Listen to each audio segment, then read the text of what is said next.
নমস্কার বন্ধুরা, আপনাদের সবাইকে স্বাগতম ইন্ডিয়া হিন্দুস্তান রাষ্ট্রে। আমি রয়েছে আপনাদের সঙ্গে তাপস মণ্ডল। আজকে যে বিষয় নিয়ে কথা বলবো থাম্বনেল দেখে আশা করি আপনারা বুঝতে পেরেছেন।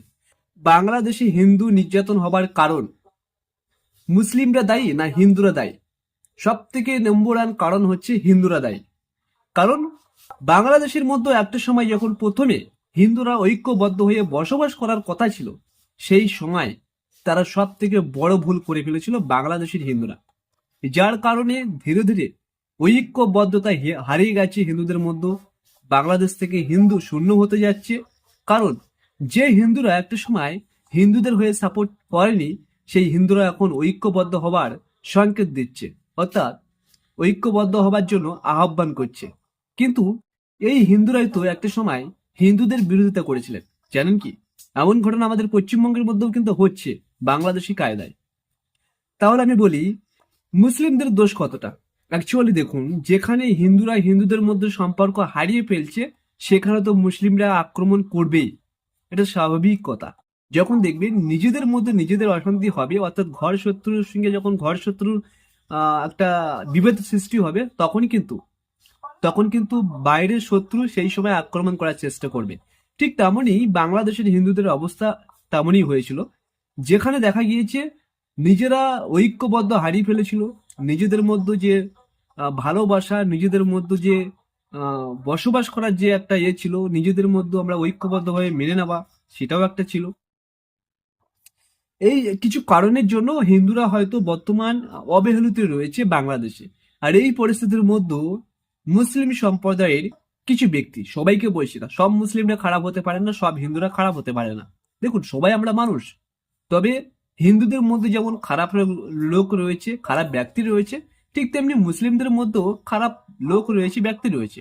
বাট কিছু প্রকার মুসলিম ব্যক্তি সেই সুযোগ নেয়, নিয়ে হিন্দুদের উপর আক্রমণ করতে শুরু করে। এবার ভাবুন, আমরা যদি ঐক্যবদ্ধ না থাকি, সেই আক্রমণকে প্রতিহত করবে করবে কারা? কারা প্রতিহত করবে বলুন তো? আমরা যদি ঐক্যবদ্ধ না হইয়ে, তাহলে সেই মুসলিমদের বিরুদ্ধে রুখে দাঁড়াবে কে? কেউ দাঁড়াবে না। তো সেই হিন্দুরাই তো রুখে দাঁড়াচ্ছে না বা ঐক্যবদ্ধ হচ্ছে না। তাহলে বলো, বাংলাদেশে হিন্দু শূন্য হবে না কেন? তাহলে এর জন্য কে দায়ী? হিন্দুরাই দায়ী। বাংলাদেশে আমি বলতে পারি নম্বর ওয়ান, যে হিন্দু শূন্য হবার পিছনে হিন্দুরাই দায়ী। কারণ হিন্দুদের অহংকার এবং নিজের যে একা পড়ার একা খাবার ধান্দা, এইটার জন্য আজকের দিনে বাংলাদেশে হিন্দু শূন্য হতে গেছে। আজকের দিনে যেমন মুসলিম ভাইরা ঐক্যবদ্ধ হয়ে লড়াই করছে প্রত্যেকটা কাজে, ঠিক সেইভাবে যদি হিন্দুরা লড়াই করতে পারত, আজকের দিনে কোনো মুসলিম ভাইয়ের ক্ষমতা ছিল না বাংলাদেশের বুকে হিন্দু তাড়াতো। বাংলাদেশের বুক থেকে হিন্দুদের তাড়িয়ে ভারতে পাঠানো কোনো হিম্মত ছিল না। অ্যাকচুয়ালি ভাবুন, যে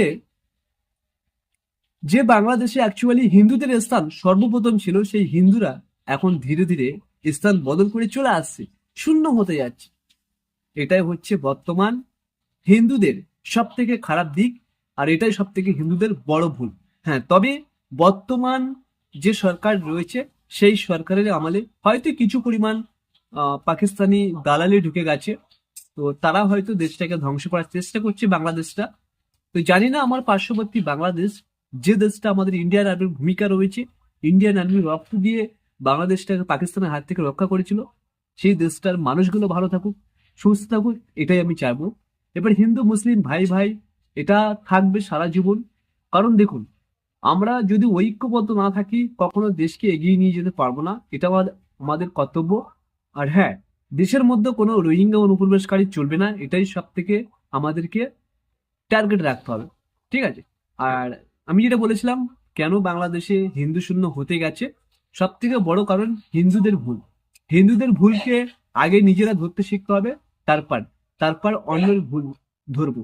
আগে হিন্দুদের ঐক্যবদ্ধ হতে হবে, তারপরে দেখুন কে শক্তি, কোন শক্তি আপনাকে পরাজিত করে।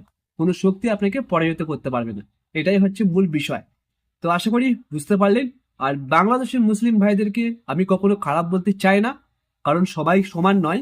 তবে কিছু পরিমাণ মুসলিমদের জন্য, যারা মন্দির ভাঙছে, মূর্তি ভাঙছে, তাদের জন্য হয়তো সমস্ত মুসলিমদেরকে খারাপ চোখে দেখছে অনেকেই, কিন্তু এগুলো একদম নয়। সবাই মানুষ আমরা। আর সবার ধর্ম সবার কাছে, যার ধর্ম তার কাছে। ঠিক আছে? আমরা মানুষ, এটাই আমাদের এটাই আগে আমাদের চিন্তা করতে হবে। যাই হোক, সবাই ভালো থাকবে। আর চ্যানেলে যারা নতুন আছে অবশ্যই চ্যানেলটি সাবস্ক্রাইব করে বেল আইকনটা অল করে দিয়ে লাইক করে শেয়ার করে পাশে থাকবে তোমাদের।